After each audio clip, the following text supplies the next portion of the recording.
This conference will now be recorded. California cold. Let's keep things in perspective. It's California cold. Yeah. Okay, Parsha Bhaalotcha, page 774 in our Chumashim. And this is actually an action-packed Parsha. There is so much going on here that it's hard to decide. Good morning, Cheryl. How are you feeling? Better a little, Good. much better Okay, than good I to was. see you. Thank you. Okay. Good to see you too. Okay. All right. Parsha Bhaalotcha, let us begin. So we ended off last week's Parshat Naso with the Nesiim, the leaders of each tribe. They had been hesitant. They were lacking alacrity, zrizut, when it came to the donations to the Mishkan. And therefore now they jumped forward and each one brought their gift. We discussed last week, spent time on it. Each one brought the identical gift, right? But each one had a different thought, a different plan when they were bringing their identical gifts. And then Parsha Bhaalotcha seems to be very much out of order. Because all of a sudden, let's begin. By Deber Hashem Moshe, Hashem spoke to Moshe, saying, Perek Chet, Pasuk Aleph, chapter 8, verse 1, 2 now. Daber al Aaron, speak to Aaron. V'amar Teilav, and say to him, B'halotcha et hanerot, when you kindle the nerot, el mul pnei ha-menorah, towards the pnei, the middle of the menorah, ya'iru shivat hanerot. Thank you so much. Those 7 nerot, ya'iru, should illuminate. Vayas Cain Aaron, and Aaron did that. El mul pnei ha-menorah, facing the menorah, he'elah nerotel, he kindled those lights as Hashem had commanded Moshe. V'zeh maaseh ha-menorah, and this is the maaseh, the workmanship of the menorah, miksha zahav, hammered out from gold, adirecha, ad pircha, mikshahi, the base to the flowers, it was all hammered out. Kamar'eh, like the vision that Hashem showed Moshe, Cain asa et menorah. That's how he made the menorah. Now, why are we discussing the construction of the menorah over here? Where do we discuss all of the kalim, all of the aspects, the vessels of the Mishkan? We had that back in Shemot. And in Vayikra, we saw how to do all the things that we do. What is this doing over here? So Rashi asks that very question. And he asks, good morning, Linda, Lama nismecha parshat ha-menorah leparshat ha-nisiim? Why, he asks, do we have the parsha of the menorah? Why is it placed over here next to that of the Nesiim, or the gifts that the leaders of each shevet, each tribe brought? And he answers a very strange answer, and we'll see a few explanations of this. Lefi shekishera Aaron chanukat Nesiim. When Aaron saw the gifts that each tribe brought, chalsha azdato, he was feeling like depleted. How we define chalsha daito? He was saddened. He was upset. He was feeling out of it. Shelo haya imahem b'chanukah lohu v'lo shivto. Neither he nor his shevet was part of that dedication. So we had all the tribes, but Levi was not part of that. Right? When Levi is out, we count Yosef as 2, Menashe and Ephraim. Amar lo HaKadosh Baruch Hu, Hashem said to him, Chayecha, don't worry. Shalcha gedola mishalahem. Yours is greater than theirs. She'atam madlik u'meitiv et hanerot. You are the one who will kindle and meitiv, and fix the Nerot. Wow, seems very, very strange. Aaron did a lot of things in the Beit HaMikdash. Now, even the gifts that the Nesiim brought. So it was a bowl, it was a jug, it was a spoon, and then it was sacrifices. So who did the sacrifices? Aaron and the Kohanim. So they were very much a part of what was going on. And furthermore, what is this great nechama? What is this great consolation of the menorah? What makes the menorah so special that all the other avodah that he does, nope.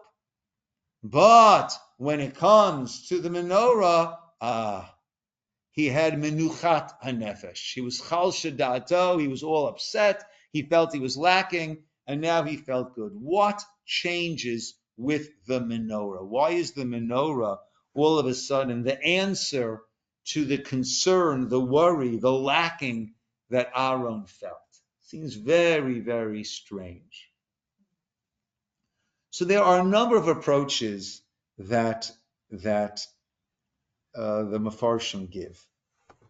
Ramban says we're not talking about just the menorah over here. What was the comfort that he gave to Aaron? A different menorah. Which menorah is that? The Chanukah. In other words, you have this mitzvah of menorah, and that is going to supersede. That is going to supersede the other avodah. Meaning, even when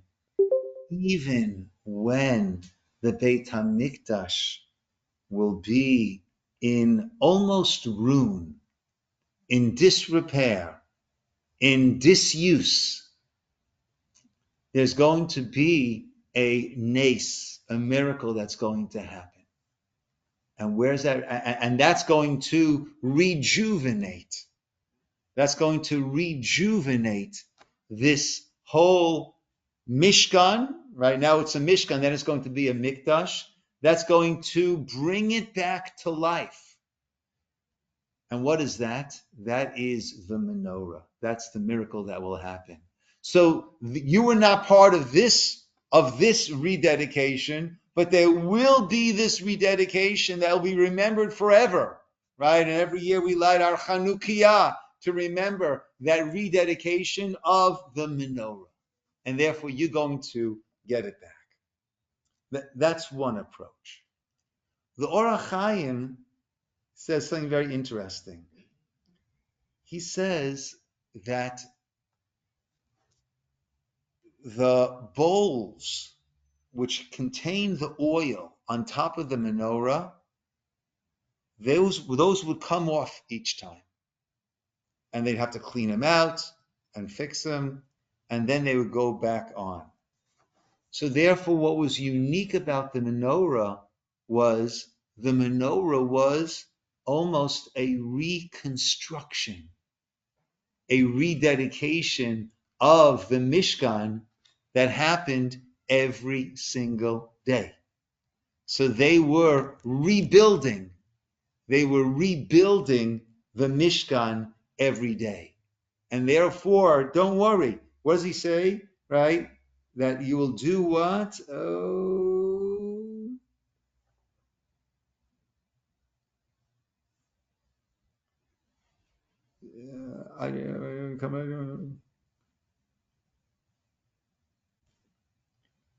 Right? He'elah neirotah. He would bring up the neirot.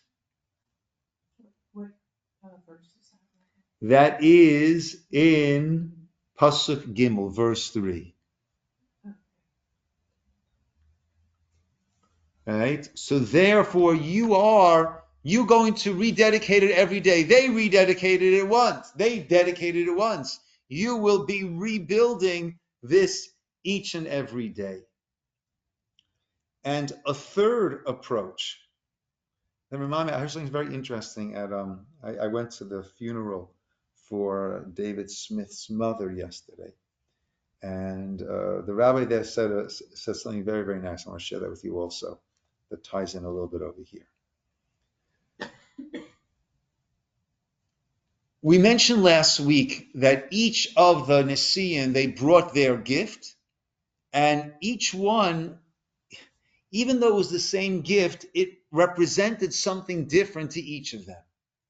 And that's what was so beautiful about the tribes and the whole formation that we're going to be reading about, and their flags and everything, was that each Shevet had its unique personality, its unique kochot, potential, power, strength, qualities that are brought to the table, and together it was all beautiful. And we all come together, and that's what Klal Yisrael is.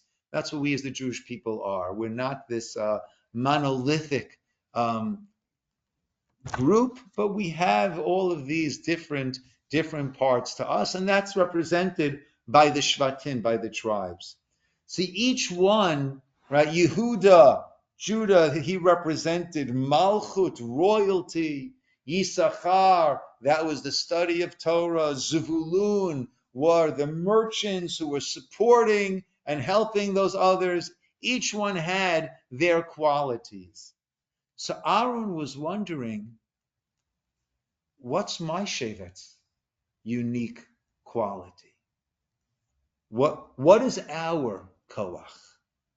What is our strength? Right? Sometimes we look at other people and say, oh, this person's so this. Like, what am I bringing to the table? Right? What do I uniquely have to offer? Right? I think every person is always wondering that. Right? I think at our core, everyone wants to make a difference in this world.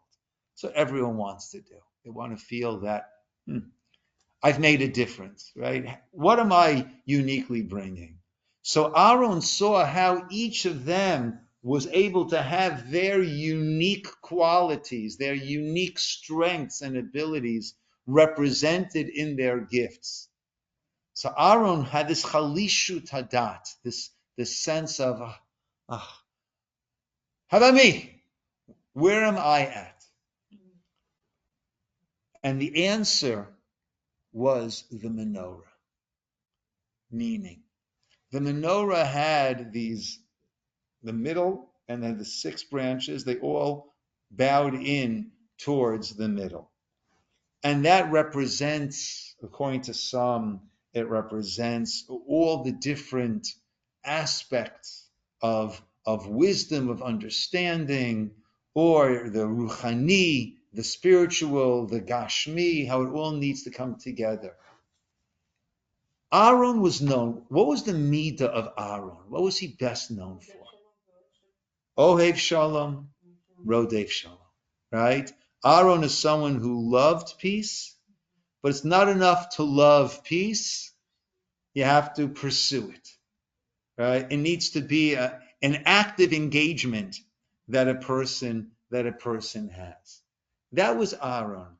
Now, peace is not necessarily that, this person, or let's say dissent, machloket, right? Dissent is not necessarily that this person is right and this person is wrong, right? Usually that's not the cause. It's that I look at it this way, you look at it that way. This is my point of view, that's your point of view. This is how I see it. No, that's ridiculous. This is how I see it.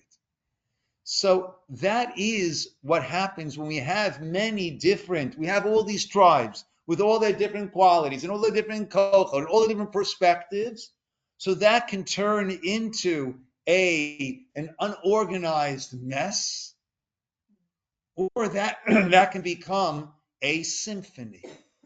Right? A symphony is incredible. You have all these different instruments, and with many of the great composers, you have these seemingly different melodies actually being played simultaneously, but it all merges together into this beautiful, beautiful symphony, this composite of all these disparate voices and sounds and tunes, and it all comes together in this majestic way. That's what Shalom is. And that's what the menorah represents. We have all of these different lights, all of these different aspects, but they all come together. They're all facing together towards that Ner Ma'aravi, towards that middle light. And therefore Hashem says to Aaron, you're feeling bereft. That what is your quality? You don't have, right? What is your special, unique quality, strength? Your unique quality, strength is taking all of those unique qualities and strengths and bringing them into one another, into this harmonious state. That's what you do, and that is what the menorah is. That's what you do, and that was the nechama. That was the comfort that Hashem gave to Aaron over here. The Rabbi pointed out a very interesting thing. There are 3 places where Moshe was unable to fully grasp how something was meant to be. And according to the sage, in 3 places where Hashem showed him from the heavens how it was supposed to be. Right over here, Kamar'eh. Look at the end of verse 4. According Kamar'eh asher hara Hashem et Moshe, according to the vision that Hashem showed Moshe, Kain asa et ha-menorah. So the menorah was so integrated, it was so difficult for Moshe to fathom, to picture. So Hashem showed him this picture, this vision of the menorah, and then he was able to then instruct B'Tzalel on the construction. So one of the places was the menorah. The other one was the machatzit hashekel, right? That half shekel coin that everyone was supposed to bring. There too, we see Hashem showed him this machatzit hashekel of eish, of fire, and then Moshe understood. And the last one was Rosh Chodesh. HaChodesh hazel lachem. The pasuk says kazeh re'eh v'kadesh. The pasuk would say kazeh, like this, re'eh, see, v'kadesh. When the moon is exactly at this point, that is the time to sanctify. That is the time for the new moon. So we have the menorah, we have the shekel, and we have HaChodesh, the Kiddush HaChodesh. Yes? Showing also how to do the Keshet Tefillin when he was in... Right. So Ruti's bringing up that there's a teaching that when Hashem... So there is a little bit different. Ruti's bringing up that when Moshe said to Hashem, Hareini na et kvodecha, show me your honor, which the sage explained that Moshe was asking, show me your ways. How can we understand your ways? And right, Sadik Varalo, the righteous person who suffers, Rasha Vitovlo, the evil person who has things going so beautifully. And Hashem said to him, you can't see Panai, you can only see Achorai. You can't see my face, you can see me from behind. Right? So on the simple level, right, looking back, Achorai, you'll be able to piece things together. While it's happening, you're not going to understand what I do. But the sages say that Hashem showed him Achorai, showed him the kesher of tefillin. Right? And the Gemara goes into what does that mean? Right? Obviously, God is not physical, there's no corporeality, but what does the tefillin represent? So there, yes, Hashem showed him tefillin, but it wasn't that he couldn't understand how to make the kesher, and Hashem showed him. Right? There Hashem showed him, and the way an explanation that's given for that is, right, we always have the right and the left. And the right represents chesed, kindness, the left represents din, judgment. And what happens? We have the tefillin, we have it coming out from the right and the left. And what happens behind? It gets all knotted up. And then it comes down. Right? So what he was showing Moshe is that everything that we see in this world is this combination of chesed and din, kindness and judgment that gets all intertwined in all the things that take place, and then it comes down into this world. Okay, so yes, Hashem did show, according to the sages, the kesher of tefillin. However, these are the three places where Moshe had difficulty. So it's pointed out, this Rabbi pointed out, Rabbi Top from Beth Jacob of Beverly Hills pointed out, he said in the name of the Hasidic masters, I don't know who he was quoting, that actually these three are Moshe's name. Mem, Menorah, Shin, the Machzit HaShekel, Hey is HaChodesh. Hello, Janet. HaChodesh is Elachem. So these three, where Moshe had the difficulty, that comprised the name of Moshe. But it's strange, right? So Moshe had three areas where he wasn't clear, but there was the rest of the Torah, which is not 97, but 99.9% of the Torah, Moshe had clear, right? So why would his name be based upon those three where he had those issues? Because it's so unusual for him. Because unusual, okay. Always learn. I'm sorry? Because you always learn. You always learn. Yeah. You always learn. And we make our name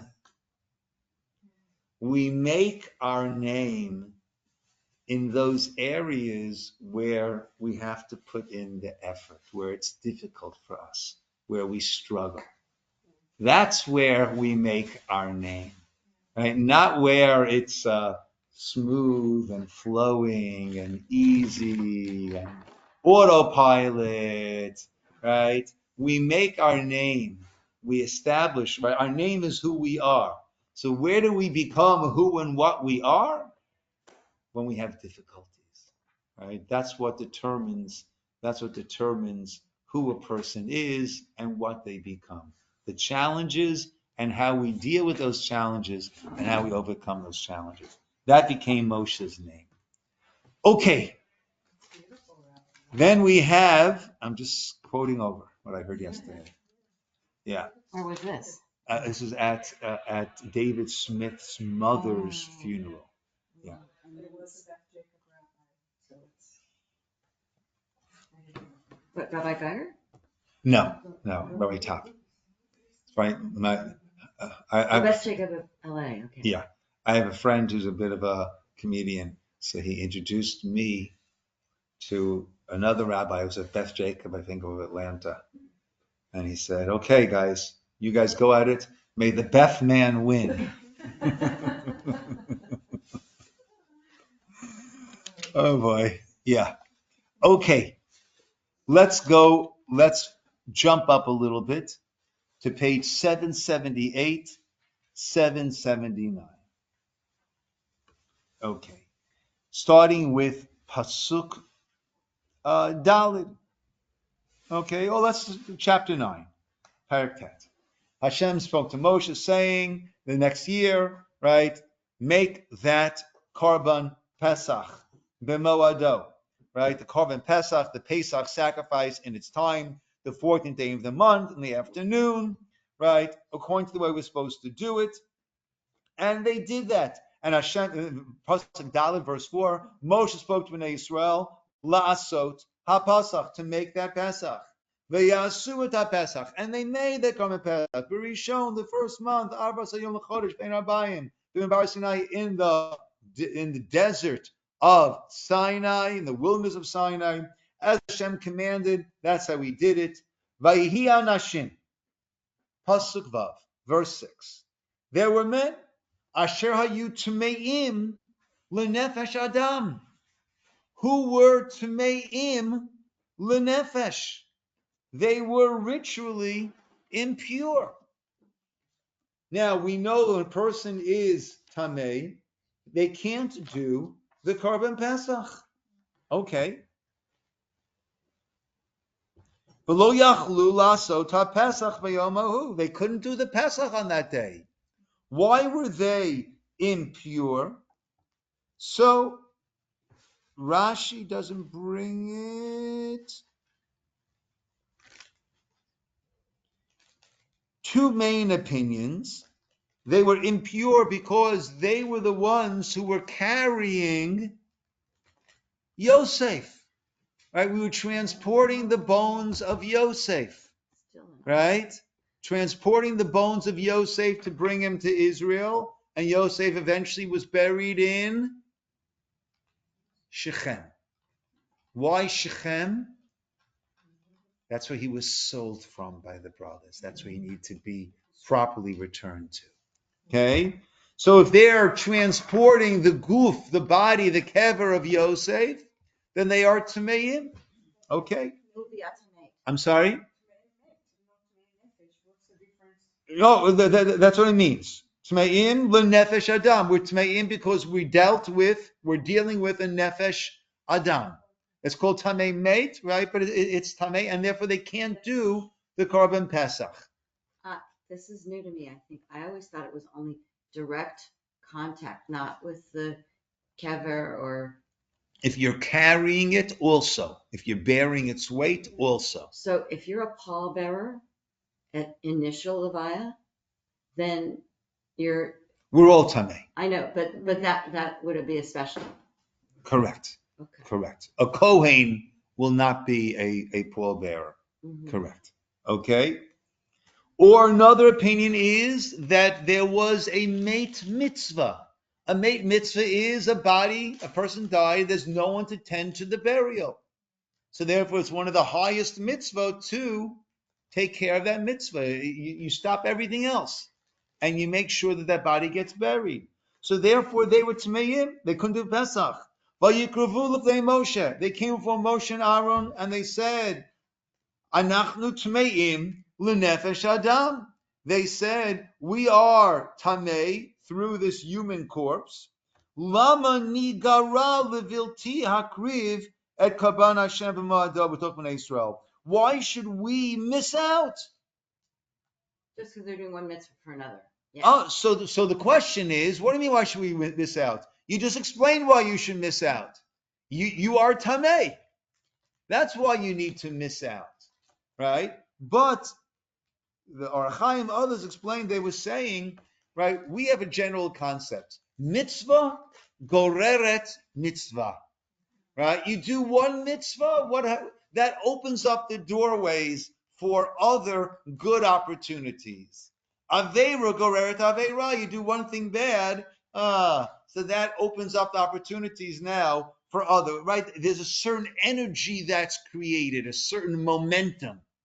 And that will lead you either in the right path, mitzvah will pull a mitzvah, or aveira, right? A transgression will pull another one. So we were involved in this mitzvah, whether it's the bones of Yosef, tremendous mitzvah, or a mace mitzvah, tremendous mitzvah. We were involved in a mitzvah. Why should our involvement in a mitzvah result in our missing out on this mitzvah? So just for a moment, we learn a lot from their attitude. In other words, they didn't have the attitude, hey, I'm off. I got a pass. Right? Very often, if we look at the mitzvot as this responsibility, as this burden, hey, I got a freebie, I got a pass. Right? But I'm sorry? Easier, yeah. That's not how they looked at it. They looked at it as a gift, as an opportunity. And therefore they said, why should we, lama nigara, interesting, why should we be diminished? That's an incredibly insightful way of describing it. Every mitzvah that we do, every good thing that we do, it builds us up in terms of who we are. If we don't have that, we will be lessened. We will be diminished as a result of this. what happened?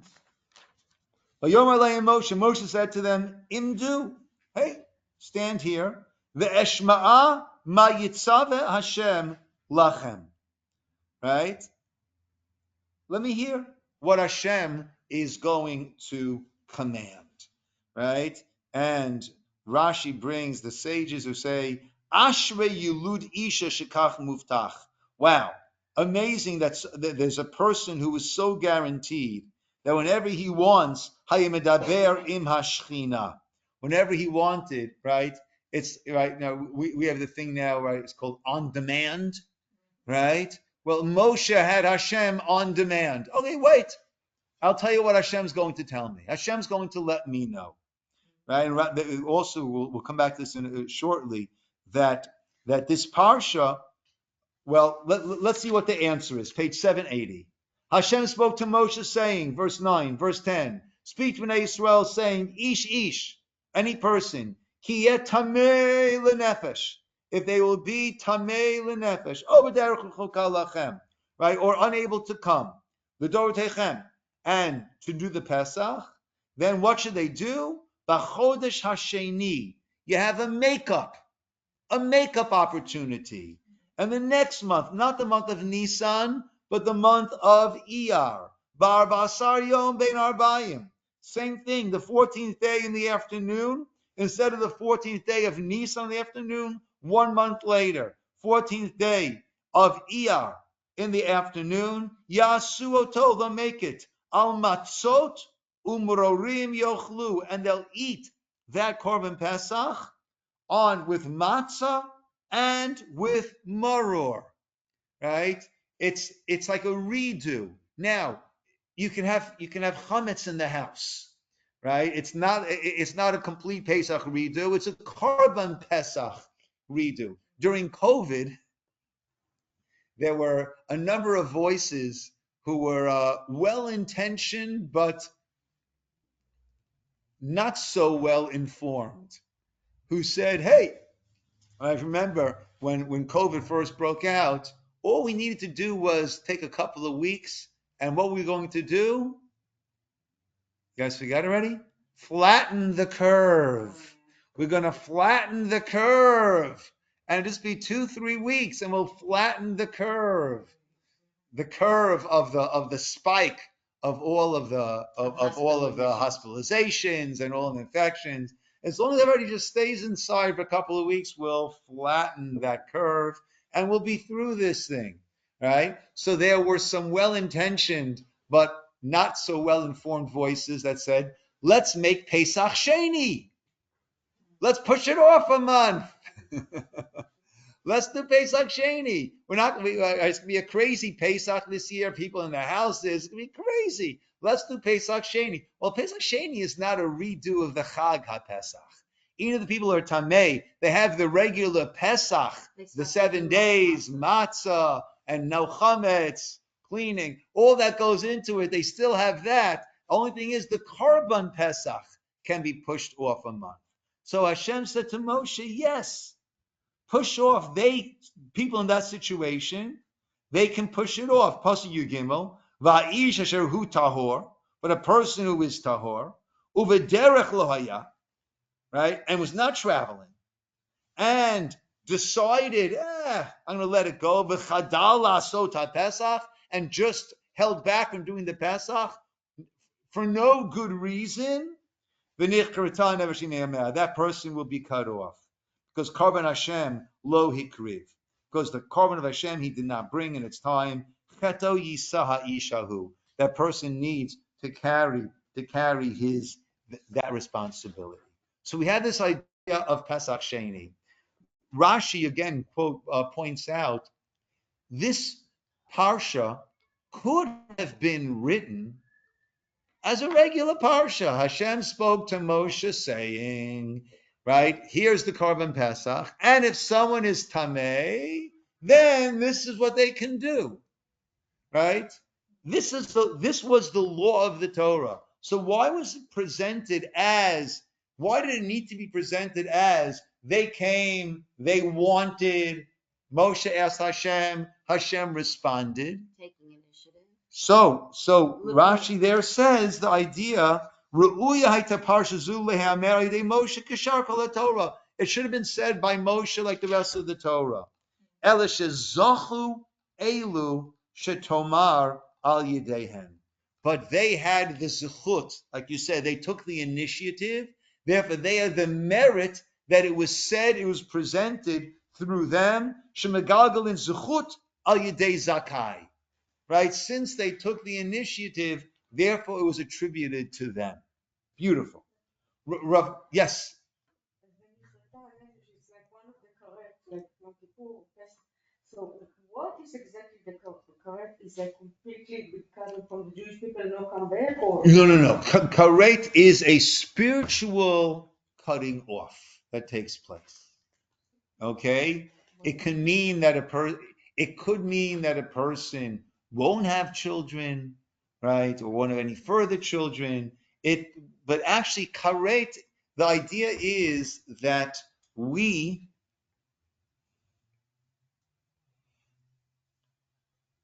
say Moda'ani in the morning, right? Moda'ani shechazarta bi nishmati. My neshama, my soul was left, and then it came back. Our understanding, my very limited understanding, is there are these 5 different levels of the neshama, and the lowest levels are able to be contained in our body. But the other levels are higher, connecting us all the way up to the Shemei Hashamayim, up to Hashem. That's each of us. You know, when you go to the amusement park and you have the bumper cars, so you have those rods that go up and then attaches, and that's where it gets all the energy, right? That's us. We just don't see that. But we have this rod that goes up and connects, and that's what gives us all of our chashmal, all of our energia, all of our energy comes from there. Now, kares is that there can be a cutoff. A cutoff of that connection, which then needs to be reestablished, right? not forever. Not forever, right? But certain actions can do that, and then they needs to be reestablished. I thought Okay. also so that it seems like so that that spiritual decline doesn't spread or influence others. It also physically means sometimes that the person is sent outside the camp. So a 'Cause often it's used together. Metzora gets sent out of the camp. There are different situations where a person is sent out of the camp. Karet will not force a person to be sent out of the Machane or out of Jerusalem, right? Karet does not force a physical eviction. Correct. It's a spiritual cutting off. So there's nothing that happens to that person, like earthly, or Not necessarily. It's just that the Metzora, because of the spiritual parallel, they say karet often in the same thing. I don't know if we use the word term karet over there. You look it up. I mean, in the same set that, and then the person could be karet also. And so I got the impression that often, no? I don't. We don't have kares when it comes to tzarat. Yeah. Yes, Esther. So, Rabbi, so in order if somebody has been cut off, so they do shuva and tzedakah and Correct.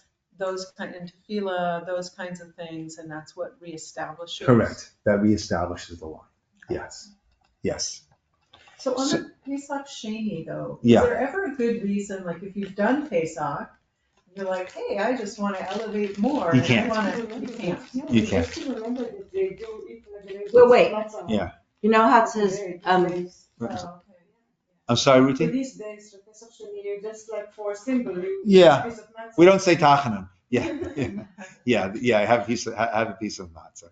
Right. You know, it's interesting, Esther. When it comes to the karbanot, if you're not supposed to be bringing it, then you can't bring. It's called chulin la'azara. You can't bring something that's not properly consecrated into the courtyard.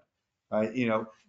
a person could always bring a free will offering, right? Or a person could always give a little extra tzedakah or do an extra, but the Korban Pesach, if they fulfill their mitzvah, then it's next year. It's not next month for that.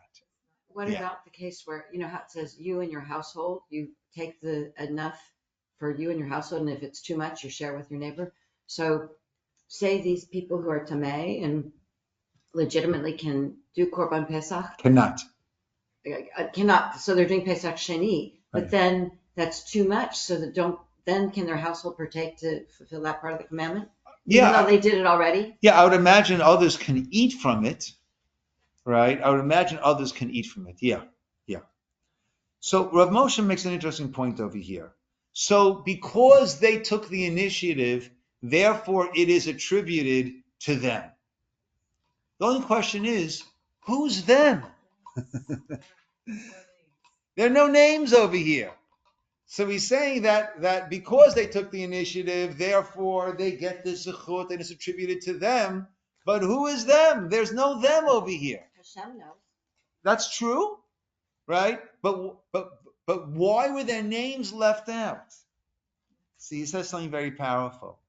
Had the names been written, then we would have said, oh, why did they merit to have this written through them? Because look who it was, this tzaddik, this amazing person, this leader, this great person. But what does that have to do with me?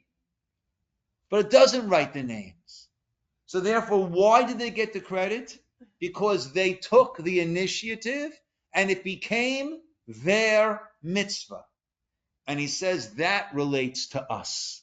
When we take the initiative and we put our effort into it, then that becomes our mitzvah too. It's not this great person, that great person.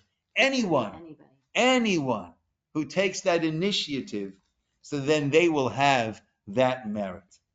And then there's a very interesting pasuk. Let's see the last pasuk. Yudalid. V'chi yagur itchem ger. And when there will be a ger, a convert, who lives with you, v'asa Pesach laHashem. He will make a Pesach for Hashem. Kechukat, Rashi says, don't think that part of the conversion process is bringing a Korban Pesach. No. Kechukat ha-Pesach. Uchemishpato. Right? Like the laws of the Pesach and all of the ordinances, Kain Yaseh, that's how he'll do it. Chukah achat yeh lachem. There is one decree for you, vilager ulezrach haaretz, for you, for the convert, and for the ezrach haaretz. So the ger is no different than anyone else when it comes to this. What's ezrach? Native of the land, a regular citizen, a natural born Israelite. Okay? So we're told that the ger has the same din as anyone else when it comes, and when it comes to the mitzvot, the ger has the same din as anyone else. Okay, is that a chidush to us? Is that a new concept? No. So, but the Torah needed to write it somewhere, right? So it chose to write it over here. Why? And the Or HaChaim has an incredible piece that he wrote. I'm going to share that with you. Lama parala katuva ger. Why does the Torah specify ger on this mitzvah more than any of the other mitzvot? And he says, yesh makom lomar, because I could have thought to say, a ger is not chayav in Pesach. A convert should not be part of the whole Pesach mitzvah. Why? Lo hayu, lo hu, v'lo avotav b'mitzrayim. Neither he nor his ancestors were in Egypt. So what does the Korban Pesach have to do with them? Lo pasach Hashem abateim b'Mitzrayim. God did not pass over their houses in Egypt.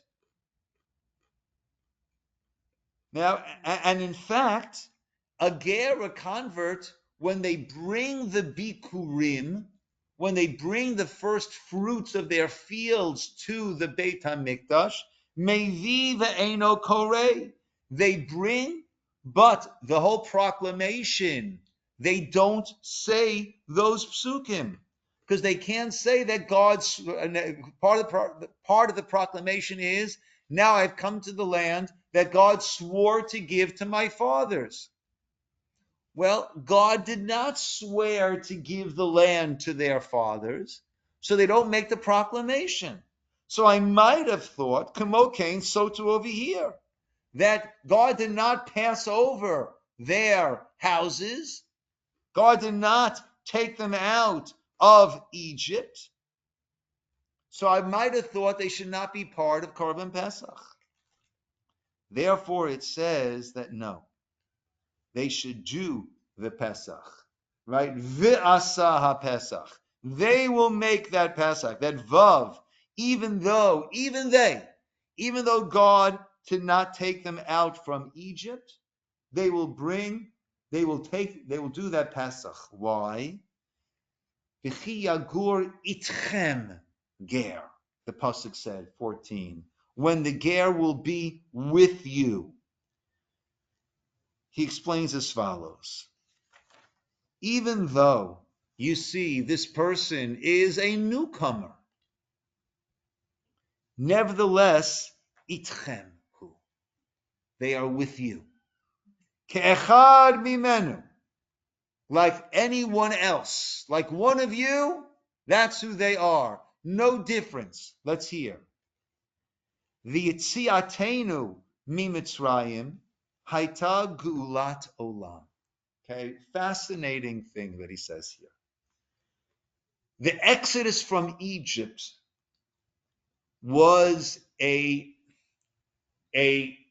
release, a freeing, an emancipating of holiness into the world. And therefore, that was also an exodus, l'nefesh hager, for the soul of the convert. Hagam shloya benigla haya benister. Even though that convert was not there in a nigla, in a revealed, physical, manifested manner, they were there benistar, in a hidden way, in a more concealed way. Why? Ki shoresh hakadusha echadhu. The root of holiness, there is one root of holiness. And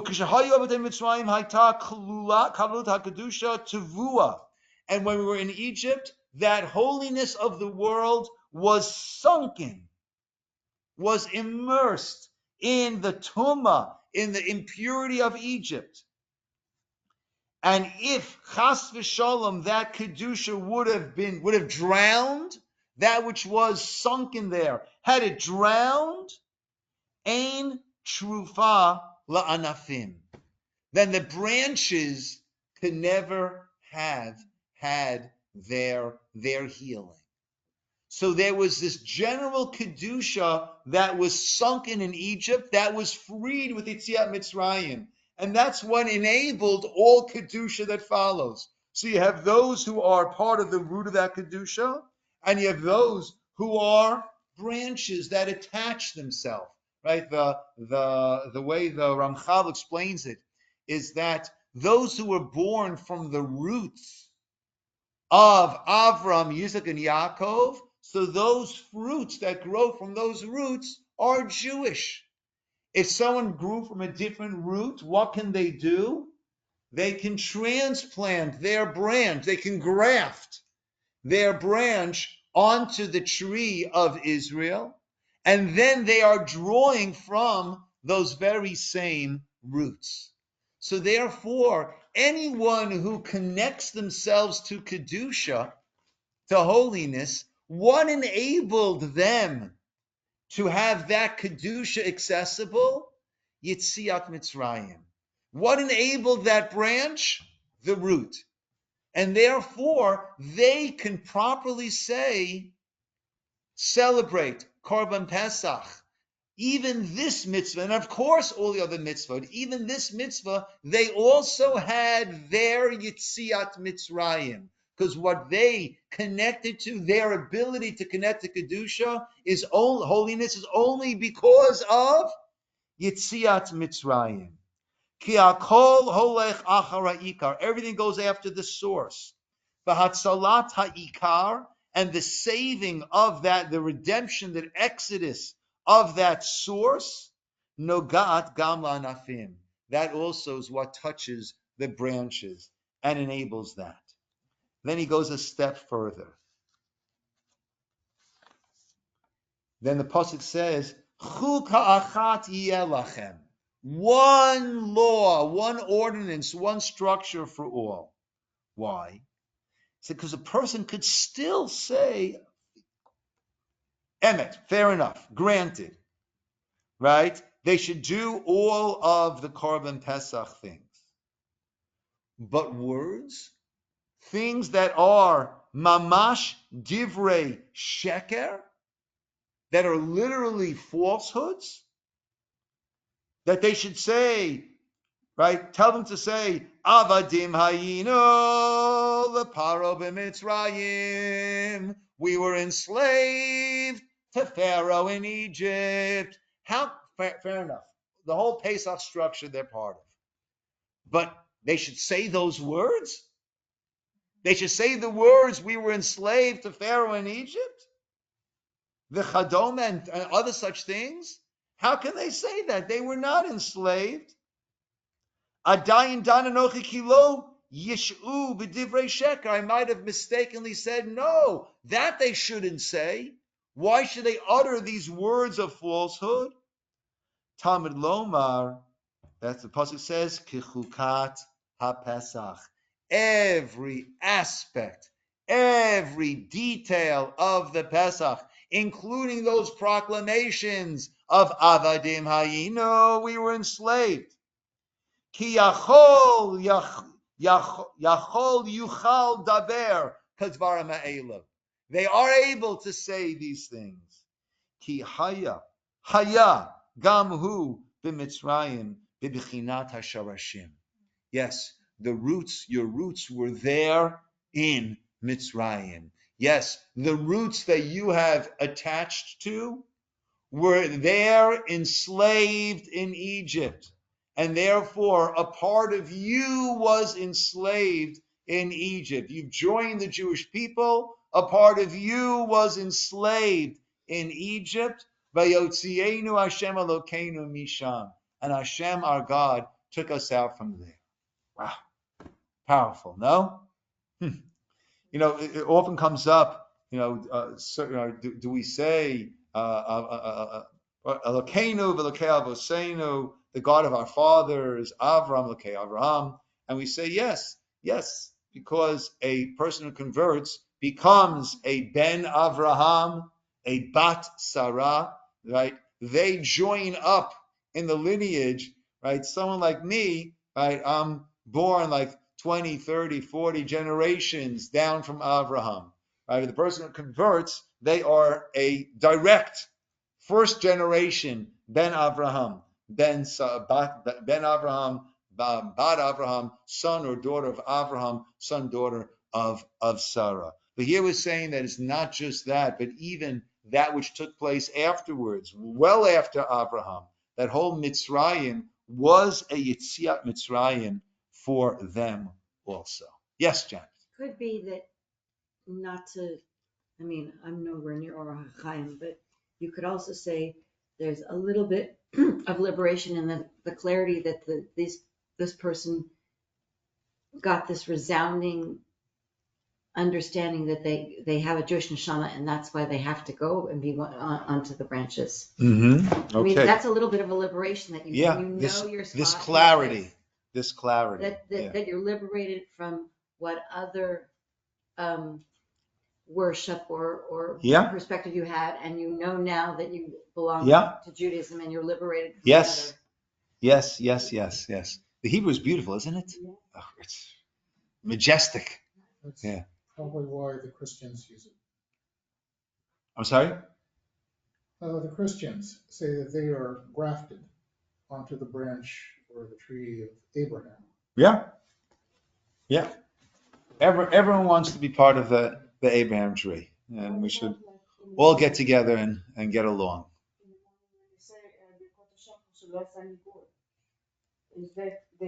Oh, good. Yes. So Ruti asked, how about the blessing Shelo Asani Goy, but you've not made me into a heathen. So even that bracha they make, and the idea is that you did not make me to remain in that state. That's the whole point. If you discover your neshama See, I don't know. I don't know what that means, to discover that my neshama is Jewish. Right? I don't know if I discover my neshama is Jewish. I discover that I want to be part of the Jewish people. Right? It's not that I discover my neshama is Jewish. I discover I want to be part of the Jewish people. We do say that when the person goes into the mikveh, the whole idea of a mikveh, you're going in there and you're being literally born again. That's what the whole mikveh is. That's why when a person goes in there with not wearing any clothing, without any separation, it's literally meant to be like this. The amniotic fluid, it is an immersion, and it is a coming out as a new being. And by the conversion process, so then the person at that point has this neshama, right? It is infused with the neshama of a Jew. So again, I'm no Kabbalist, and I'm no expert on these things, but I don't think that they realize they have a Jewish neshama. It's that they realize they want to become part of the Jewish people and have this Jewish neshama, right? So yes. There's another part also. It's not just Christianity, but Islam. The whole issue about those people who accept Allah and His Prophet Muhammad, do so by the grace of Allah that determines whether they are Islamic, Muslim or not. It's the same principle. It's not whether you discover your soul is Jewish or not. It's whether you and their big holiday that they just had, or your soul is Muslim, according to theology. Yeah, and their big holiday they had was because they viewed that it was the Akedat, not Yitzchak, but Akedat Yishmael, and that was the holiday that they had. I think it was yesterday, right, to commemorate the Akedat Yishmael. Which they take every single Jewish holiday and do the opposite. Opposition. Yep. I find it very uncomfortable. Yeah. Look, the main anti-Semitism that exists in the world, right, historically has come from Christianity and come from Islam, because those are two religions that viewed themselves as surpassing Judaism, as it's Judaism 2.0, right? So therefore, of course, who still has a floppy disk on their computer, right? Who still uses DOS operating system, right? So everyone should go up to Windows, right? So why are these Jews not going up to Windows? That all of a sudden detracts from their conviction that this is 2.0, right? But so it's those who looked to replace us, right? So those are the ones who historically have had at different times in history different ways and different levels of this animosity towards us, because we stubbornly hold on to our old ways as opposed to the brave new world that they introduced. But aren't we doing that to ourselves, though? Replacing ourselves by accepting converts as completely equal, maybe even with the Torah allows it. Territorial inheritance rights. Torah, there's no territorial inheritance rights, but if a person wants from children of a convert from the children of Israel. We don't separate them. When the land was given out, it was given out to those who had the territorial rights based on their fathers being Jewish and the tribe, right? But anyone who wants to, the mother being Jewish will determine the person being Jewish. The father determines the tribe. So if you have a mother Jewish and a non-Jewish father, that was the whole thing with the person who was who blasphemed, right? He had a Jewish mother, but he didn't have a set land inheritance coming to him. Yeah. But people want to become Jewish. They want to connect and tap in and graft onto the tree. We don't go around proselytizing. Someone wants to come, we make it a little bit difficult to make sure that they're sincere. But once they're sincere, the Torah goes through, I think, 13 different places about treating the ger properly and respectfully. Good seeing everybody. Shavua tov, Shavua tov.